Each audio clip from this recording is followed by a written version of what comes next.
दोस्तों आज कोलकाता और हैदराबाद की टीम के बीच आईपीएल का 15वां धमाकेदार मुकाबला खेला जा चुका है, जहां ये बड़ा मैच कोलकाता के ईडन गार्डन्स मैदान पर खेला गया था। और इस मैच में हैदराबाद ने टॉस जीतकर गेंदबाजी चुनी थी और इनका ये फैसला शुरुआत में ही बेहद अच्छा साबित हो गया था, क्योंकि 16 रन के स्कोर पर ही केकेआर के 2 बड़े विकेट गिर चुके थे। जहां पहले डिकॉक केवल 1 रन बनाकर कप्तान पैट कमिंस की गेंद का शिकार बने थे, तो इसके बाद मोहम्मद शमी ने नरेन को आउट कर दिया था और वो 7 रन बना पाए थे।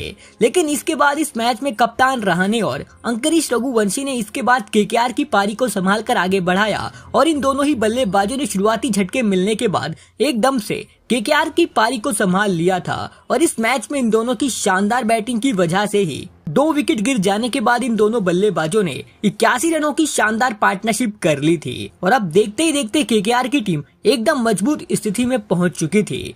लेकिन तभी 97 रन के स्कोर पर जिहान अंसारी ने कप्तान अजिंक्य रहाणे को आउट कर दिया और रहाणे 38 रन बनाकर आउट हुए।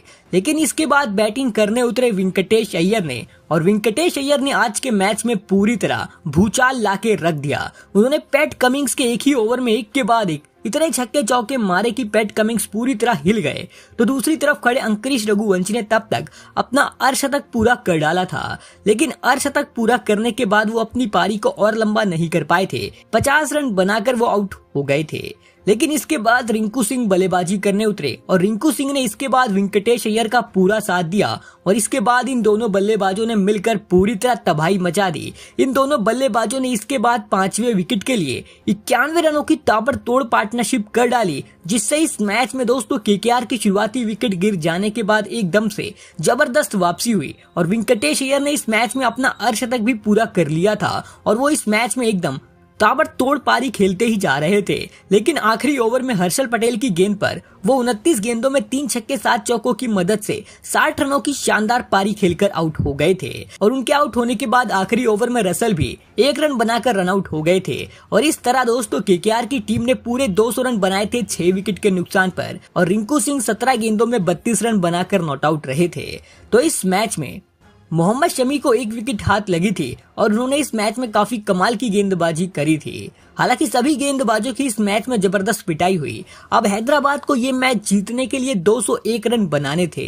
और जब इसके बाद हैदराबाद की टीम टारगेट का पीछा करने उतरी तो फिर उनकी शुरुआत बेहद खराब रही, क्योंकि वैभव अरोड़ा ने पहले ओवर में ही ट्रेविस हेड को आउट कर दिया था और वो 4 रन बनाकर आउट हुए थे। और इसके बाद हर्षित राणा ने अभिषेक को आउट कर दिया था और वो 2 रन बना पाए थे। तो इसके बाद वैभव अरोड़ा ने ईशान किशन को आउट कर दिया था और वो भी 2 रन बना पाए थे। और इस तरह 9 रन के स्कोर पर ही हैदराबाद के 3 बड़े विकेट गिर चुके थे। हालांकि इसके बाद इस मैच में नीतीश रेड्डी ने थोड़ी बहुत अच्छी बल्लेबाजी करी और कमेंडू मेंडिस भी काफी संभल कर बैटिंग कर रहे थे।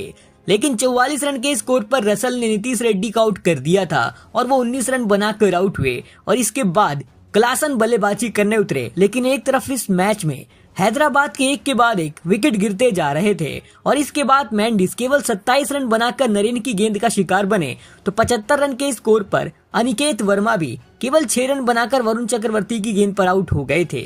और इस मैच में हैदराबाद की हार पूरी तरह पक्की दिख रही थी। ऐसे में दोस्तों अब आखिरी 9 ओवरों में हैदराबाद को पूरे 121 रन बनाने थे और उनके हाथ में केवल 4 विकेट बाकी थे और सारी उम्मीदें क्लासन पर टिकी थी और उनका साथ देने के लिए अब कप्तान पैट कमिंस उतर चुके थे।